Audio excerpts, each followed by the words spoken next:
Hello dear students, welcome in today's class. बच्चों, आज हम फिर से आपका एक न्यू चैप्टर स्टार्ट करने जा रहे हैं। Okay, so this is your chapter number 9 and the name of the chapter is respiration in organisms. Okay, so इस चैप्टर में हम रेस्पिरेशन को डिस्कस करने वाले हैं। सभी ऑर्गेनिजम्स में रेस्पिरेशन होता है, राइट? सो उसको हम डिस्कस करने वाले हैं। फर्स्ट टॉपिक क्या होगा हमारा? Importance of respiration. रेस्पिरेशन की इंपॉर्टेंस को समझेंगे। Second, cellular respiration. Third, types of respiration. Fourth, okay, type of respiration में हमें बताएंगे aerobic respiration and anaerobic respiration. ठीक है। Next, breathing. उसके बाद हम रीड करेंगे mechanism of breathing. After that we will read breathing in other animals and then lastly हम रीड करेंगे respiration in plants. Alright, let's start. Our first topic is importance of respiration. ठीक है, respiration की क्या importance होती है वो हम डिस्कस करते हैं सबसे पहले, right? Respiration is the most important life process common to all living organisms. ठीक है, रेस्पिरेशन सबसे ज़्यादा इंपॉर्टेंट लाइफ प्रोसेस होता है और कॉमन भी होता है सभी लिविंग ऑर्गेनिजम्स में, राइट? जितने भी लिविंग ऑर्गेनिजम्स हैं अर्थ पर सभी रेस्पिरेट करते हैं, रेस्पिरेशन करते हैं, right? Just as machines need energy to run, all living things need energy to do work. ठीक है, जिस तरीके से एक मशीन को एनर्जी की नीड होती है काम करने के लिए, चलने के लिए, उसी तरीके से जितनी भी लिविंग थिंग्स होती हैं उन सभी को एनर्जी की नीड होती है वर्क करने के लिए। Similarly, okay, all living organisms are made up of a number of cells. जितने भी लिविंग ऑर्गेनिजम्स हैं वो बहुत सारी सेल्स से मिलकर बने होते हैं। Okay, a cell is the smallest structural and functional unit of an organism. ठीक है, एक जो सेल है वो सबसे छोटी स्ट्रक्चरल फंक्शनल यूनिट होती है किसी भी ऑर्गेनिज्म की। ठीक है, सेल सबसे छोटी स्ट्रक्चरल फंक्शनल यूनिट होती है। ठीक है, each cell performs various functions of life such as nutrition, excretion and transportation. ठीक है, हमारी each cell अलग अलग फंक्शंस को परफॉर्म करती हैं। जैसे कुछ न्यूट्रिशन पर वर्क करती हैं, ठीक है, कुछ एक्सक्रेशन पर और कुछ ट्रांसपोर्टेशन पर। ठीक है, to perform these functions cells need energy. इन फंक्शंस को परफॉर्म करने के लिए सेल्स को एनर्जी की नीड होती है, right? Our body requires energy when we are eating, running, reading और even when we are sleeping. हमारी बॉडी को एनर्जी की रिक्वायरमेंट होती है जब हम खा रहे होते हैं, रन कर रहे होते हैं, कुछ पढ़ रहे होते हैं या फिर हम सो रहे होते हैं तभी। Okay, where does this energy comes from? अब ये एनर्जी आती कहाँ से है? This energy is produced in the body from the food we eat. ये एनर्जी हमारी बॉडी में प्रोड्यूस होती है जो फूड हम ईट करते हैं उससे। ठीक है, The food has stored energy which is released during respiration. ठीक है, फूड जो है स्टोर कर लेता है एनर्जी को जो रेस्पिरेशन के ड्यूरिंग रिलीज होती है। ठीक है, रेस्पिरेशन के टाइम पर रिलीज जो एनर्जी होती है उसको स्टोर करता है। Okay, Therefore we respire to produce energy needed by the body for various activities. ठीक है, इसलिए हम रिस्पायर करते हैं, रेस्पिरेट करते हैं so that हमारी एनर्जी प्रोड्यूस हो सके और हमारी जो बॉडी है उस एनर्जी का यूज़ करके अलग अलग एक्टिविटीज़ को परफॉर्म कर सके। ठीक है, When we breathe we take in oxygen and breathe out air rich in carbon dioxide. ठीक है, जब हम ब्रेथ करते हैं, सांस लेते हैं, तो हम ऑक्सीजन को इन करते हैं और कार्बन डाइऑक्साइड को आउट कर देते हैं, ब्रेथ आउट कर देते हैं, right? The air we breathe in transported to the cells. ठीक है, अब जो एयर हम ब्रेथ करते हैं वो क्या करती है? ट्रांसपोर्ट करती है सेल्स तक, ट्रांसपोर्ट हो जाती है सेल्स तक। ठीक है, in the cells glucose is oxide in the presence of oxygen to release energy, water and carbon dioxide. ठीक है, सेल्स में ग्लूकोज, ऑक्साइड ये सब एक साथ होकर ऑक्सीजन की प्रेजेंस में रिलीज करते हैं एनर्जी को, वाटर को और कार्बन डाइऑक्साइड को। ठीक है, our next topic is cellular respiration. The process of breakdown of food in cells with release of energy is called cellular respiration as it takes place inside the cells. ठीक है, अब जिस process से हमारा food break down होता है, ठीक है, इन द सेल्स और सेल्स में पहुंच जाता है, रिलीज करता है एनर्जी को, ये हमारा सेल्यूलर रेस्पिरेशन होता है। ठीक है, और ये कहाँ पर होता है? इनसाइड द सेल्स, सेल्स के इनसाइड होता है, सेल्स के अंदर होता है, इसलिए हम इसको सेल्यूलर रेस्पिरेशन कहते हैं। Okay, next topic is types of respiration. अब कितने टाइप के रेस्पिरेशन होते हैं? Respiration is of two types के होते हैं। First aerobic and second anaerobic respiration. ठीक है, let's discuss about aerobic respiration.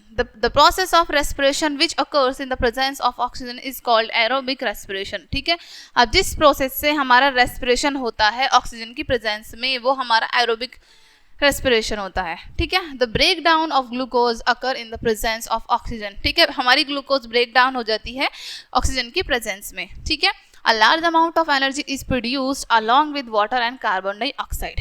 Large amount में एनर्जी प्रोड्यूस होती है वाटर एंड कार्बन डाइऑक्साइड के साथ। ठीक है, ग्लूकोज प्लस ऑक्सीजन, इससे हमें क्या मिलती है? Energy plus carbon dioxide plus water. ठीक है, next topic is anaerobic respiration. Respiration without oxygen is called anaerobic respiration. ऐसा रेस्पिरेशन जो विदाउट ऑक्सीजन होता है वो हमारा अनएरोबिक रेस्पिरेशन होता है, right. In this process very little energy is produced. इस प्रोसेस में बहुत कम एनर्जी प्रोड्यूस होती है।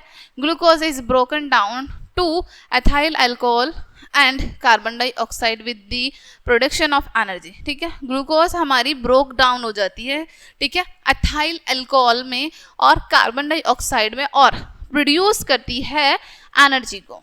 ठीक है, एनर्जी का प्रोडक्शन करते हैं। अब देखो यहाँ पर आपको बताया ग्लूकोज अनएरोबिक रेस्पिरेशन। ठीक है, अब इससे क्या हो रहा है? अल्कोहल। ठीक है, ये अल्कोहल तक पहुंच रहे हैं, प्लस क्या बना रहे हैं? ये कार्बन डाइऑक्साइड प्लस एनर्जी। ठीक है, next, we can respire anaerobically but for only a very short time when we perform heavy and various exercises and the demand of the energy increase but the supply of oxygen is limited.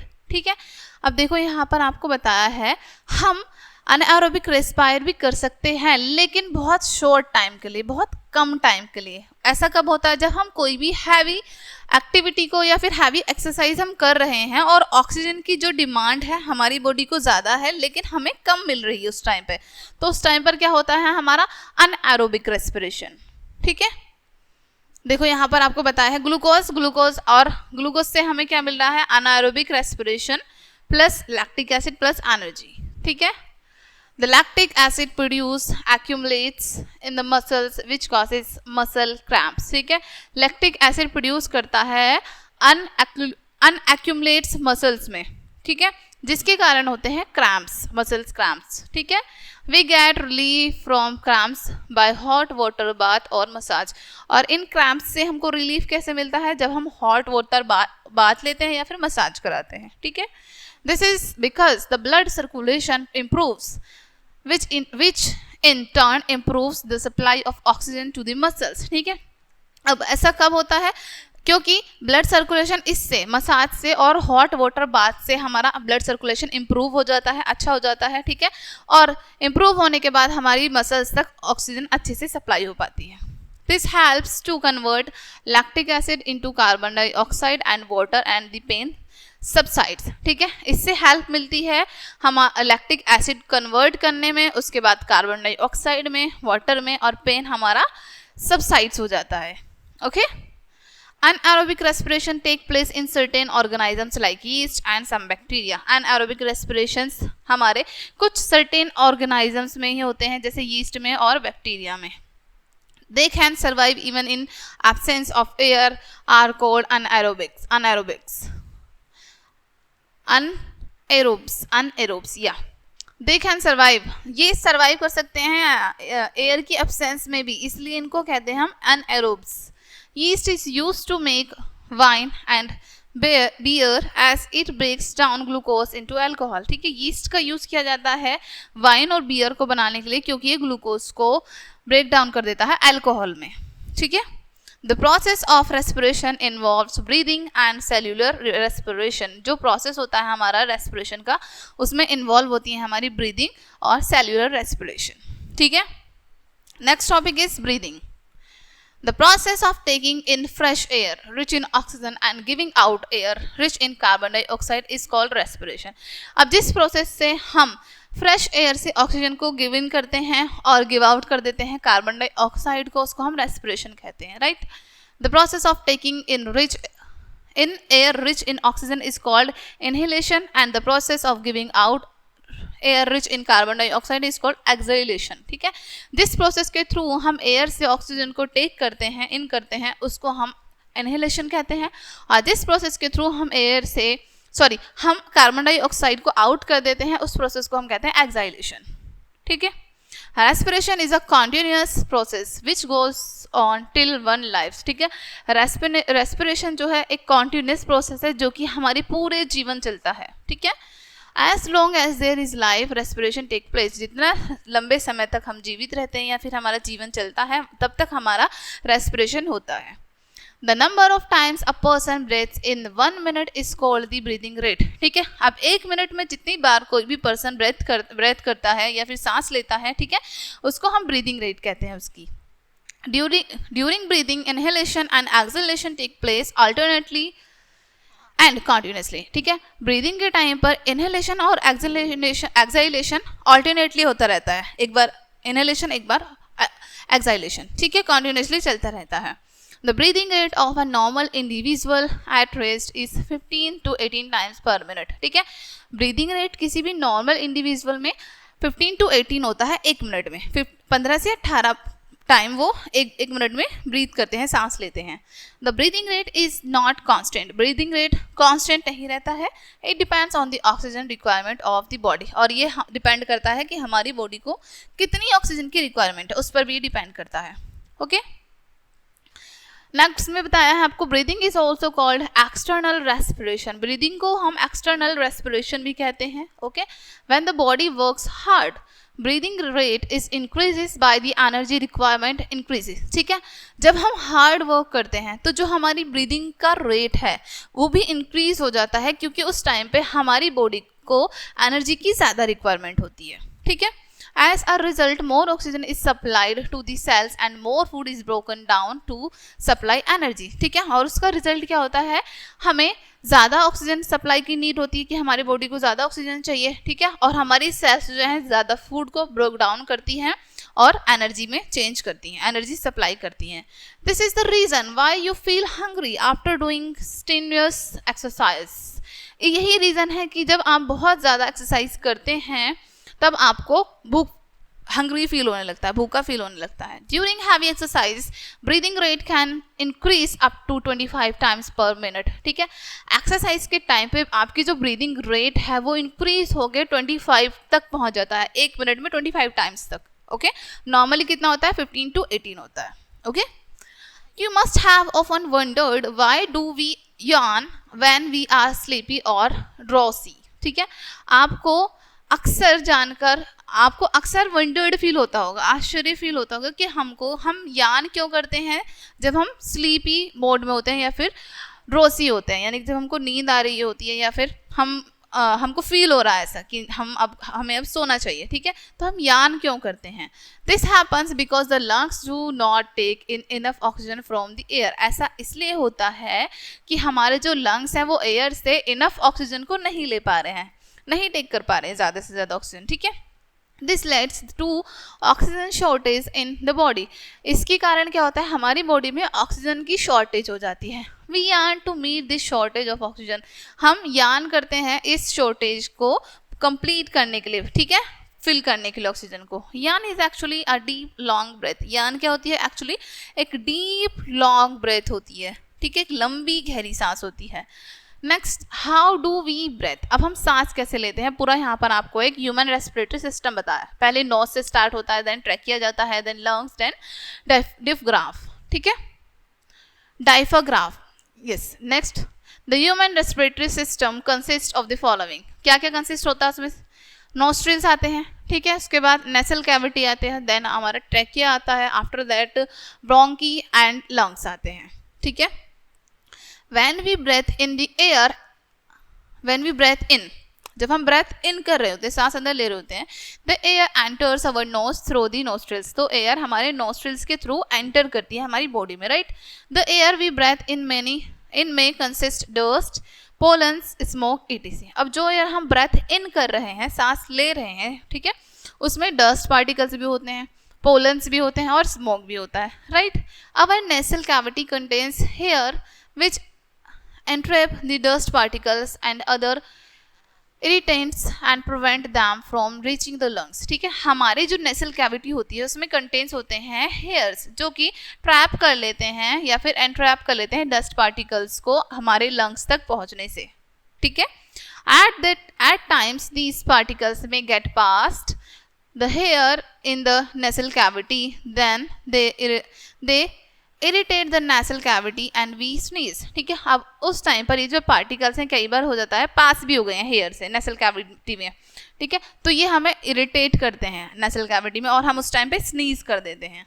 Okay, sneezing throws out these frozen particles from the hair inhalated. ठीक है, sneezing के through हम क्या करते हैं, ये जो frozen particles होते हैं इनको इनहेलेटेड कर देते हैं. ठीक है, एयर से.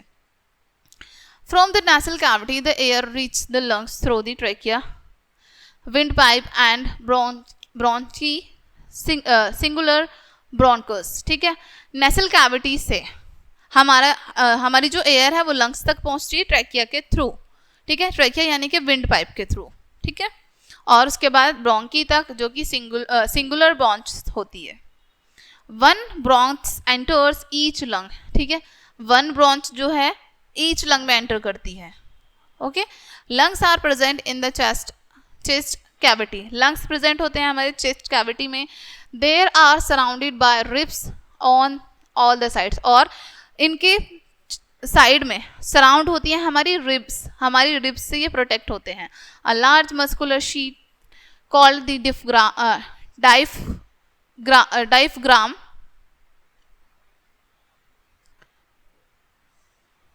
From the floor of the chest cavity. ठीक है, अब एक लार्ज मस्कुलर शीट होती है हमारी डिफ्राम से. ठीक है, चेस्ट कैविटी तक. देखो यहाँ पर लंग्स शो किए हैं, इनके ऊपर हमारी रिब्स होती हैं. ठीक है, उसके बाद हमारा डिफ्राम होता है यहाँ पे. Okay, the diaphragm muscles and the rib cage moves during the breathing process. ठीक है, डायफ्राम मसल्स हमारी और रिब केज मूव करती हैं ब्रीदिंग प्रोसेस के ड्यूरिंग. ठीक है, next topic is mechanism of breathing. You must have seen your chest going up and down as you breathe. ठीक है, आपने ज़रूर देखा होगा, ऑब्जर्व किया होगा कि जब आप ब्रीथ कर रहे हैं, सांस ले रहे हैं, तो आपकी चेस्ट जो है अप एंड डाउन होती है. Right, during inhalation the ribs move up and outwards and the diaphragm moves down. ठीक है, इनहेलेशन के ड्यूरिंग हमारी जो रिब्स हैं वो मूव करती हैं up.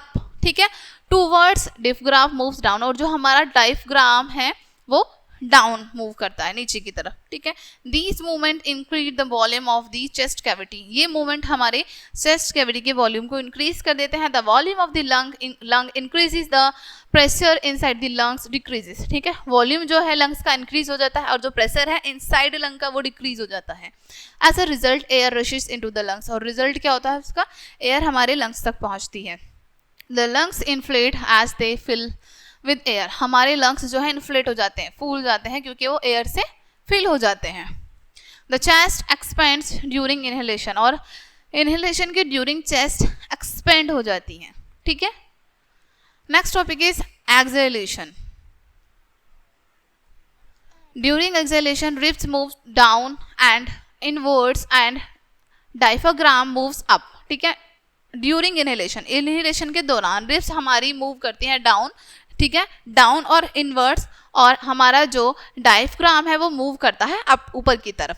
This reduces the volume of the chest cavity and the lungs contract. ठीक है, ये रिड्यूस करता है हमारी चेस्ट कैविटी के वॉल्यूम को और लंग्स के कॉन्ट्रैक्ट को. ठीक है, the air inside the lungs is pushed out due to increase in pressure inside the lungs. ठीक है, जो हमारी एयर है इनसाइड जाती है लंग्स में, वो पुश करती है और इंक्रीज करती है प्रेशर को लंग्स के अंदर जाके.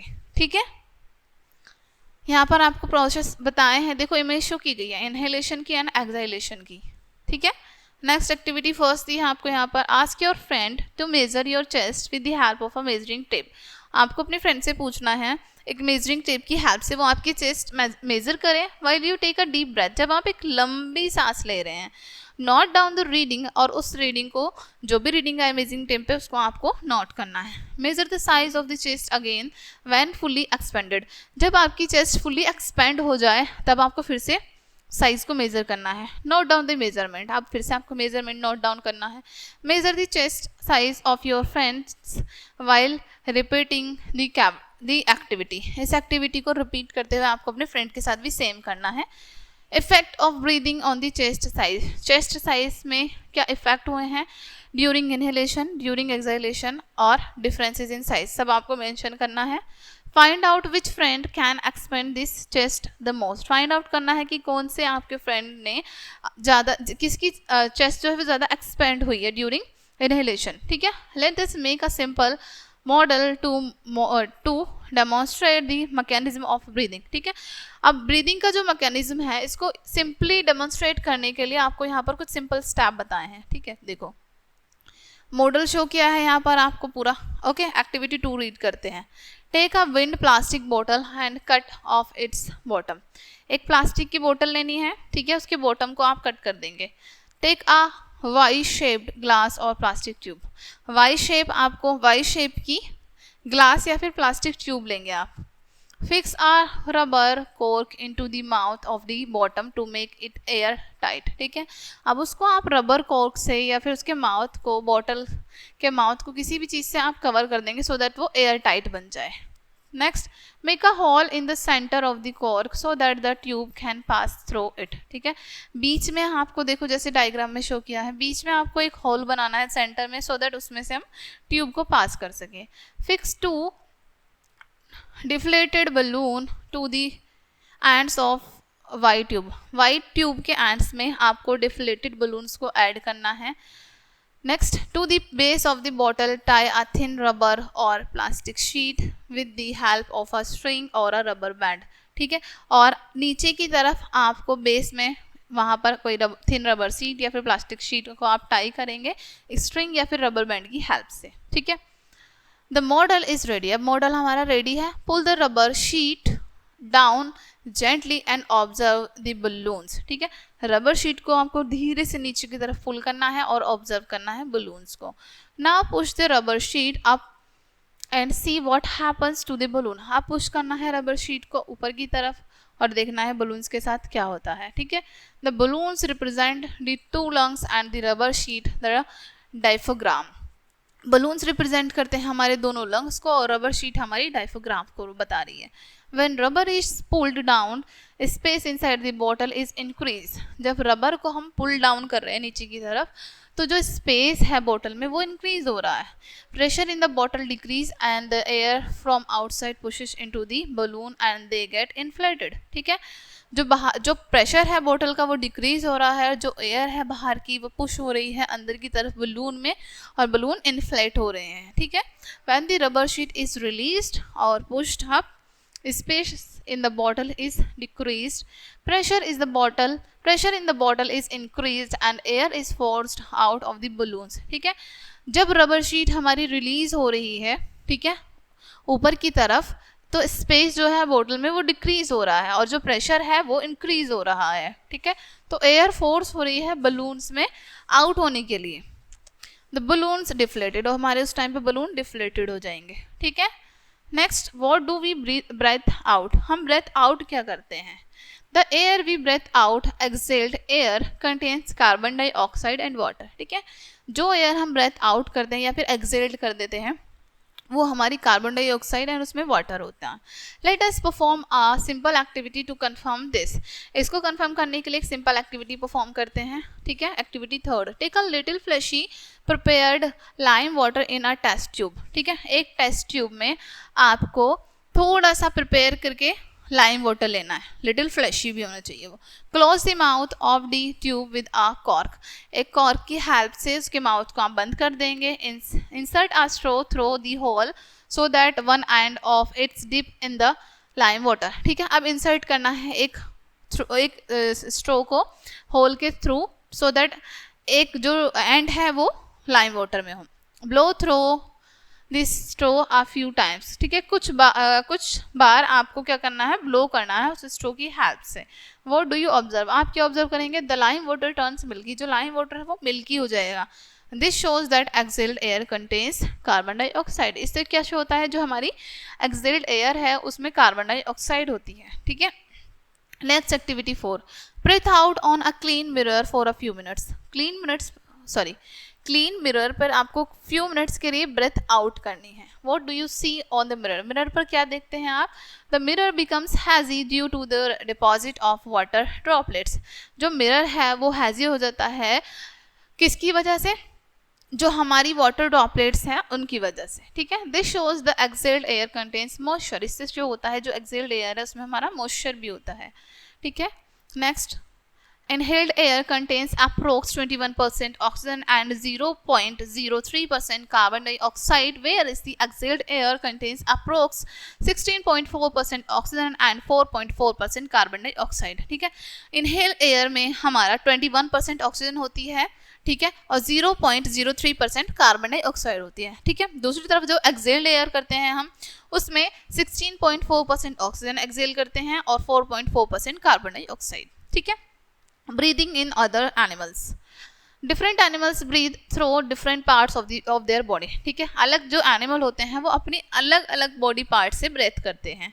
various animal living on land like lion, cow, horse, elephant, cat, dog, frog, lizard and snake have lungs, ठीक है। अब बहुत सारे एनिमल्स हैं हमारी लैंड पर, जैसे lion, cow, horse, elephant etcetera, ठीक है। और जो लिजर्ड एंड स्नेक है, इनके पास सभी के पास क्या होते हैं, लंग्स होते हैं। But many other organisms have different organs, लेकिन कुछ अलग ऑर्गेनाइजम, कई ऐसे ऑर्गेनाइजम्स होते हैं जिनके डिफरेंट ऑर्गन्स होते हैं। Let us study some of them, आइए उनके बारे में हम जानते हैं। First is cockroach, they have small openings on the side of their bodies, इनकी बॉडीज की साइड में छोटी छोटी ओपनिंग्स होती हैं। These openings are called spiracles, ठीक है। इन ओपनिंग्स को हम क्या कहते हैं, स्पाइरल्स, ठीक है। The air enters the body through these spirals and is carried through tube called trachea tube, ठीक है। अब जो इनकी बॉडी में एयर है स्पाइरल्स के थ्रू आती है, ओके, और और उसके बाद ट्रैकिया ट्यूब तक जाती है, ठीक है, जिसको हम ट्रैकिया ट्यूब कहते हैं। Oxygen diffuse into the body tissue and reach every cell of the body, ठीक है। ऑक्सीजन डिफ्यूज हो जाती है बॉडी टिश्यूज में और एवरी सेल तक पहुंच जाती है। Similarly carbon dioxide from the cells goes into the tracheal tube and moves out through the spiracles. इसी तरीके से जो कार्बन डाइऑक्साइड है वो सारी सेल से होकर ट्रैकियल ट्यूब तक मूव करती है और बाहर आ जाती है स्पाइरल्स के through.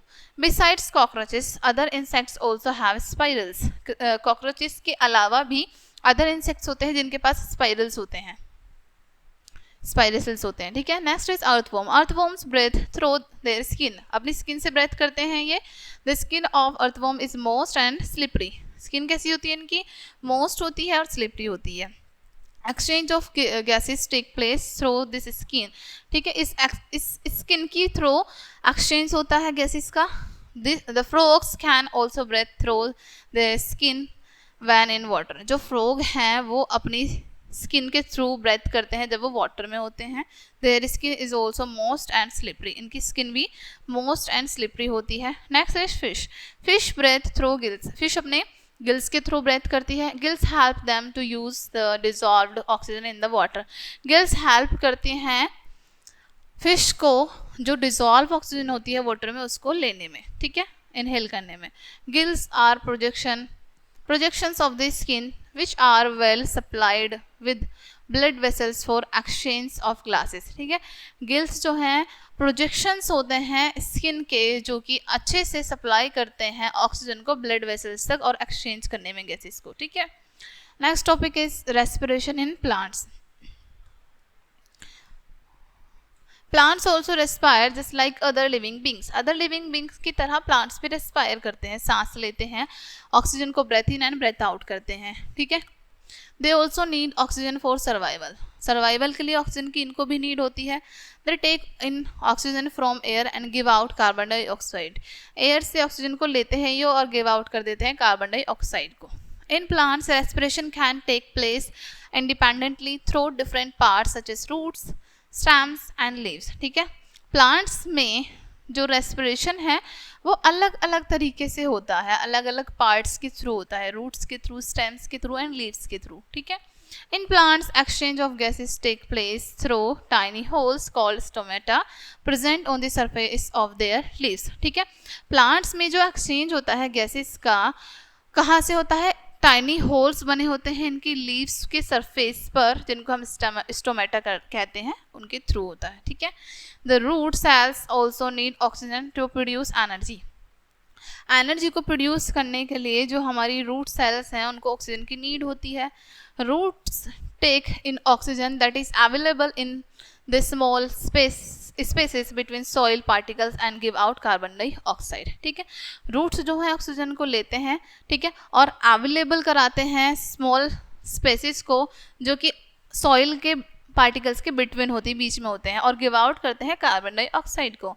Now you can guesses why farmers plough और टिल द सॉइल। ठीक है, अब आप गैस कर सकते हैं कि फार्मर्स अपने जो फील्ड्स होते हैं उनको प्लॉग क्यों करते हैं।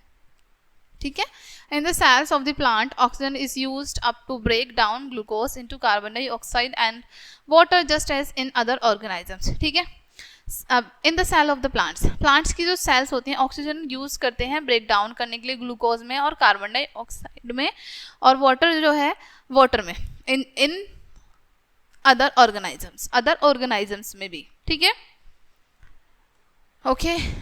ओके डियर स्टूडेंट्स, तो ये चैप्टर आपका यहीं पे एंड होता है। आई होप ये चैप्टर आपको अच्छे से समझ आया होगा। मिलते हैं नेक्स्ट वीडियो में एंड थैंक्स फॉर वॉचिंग।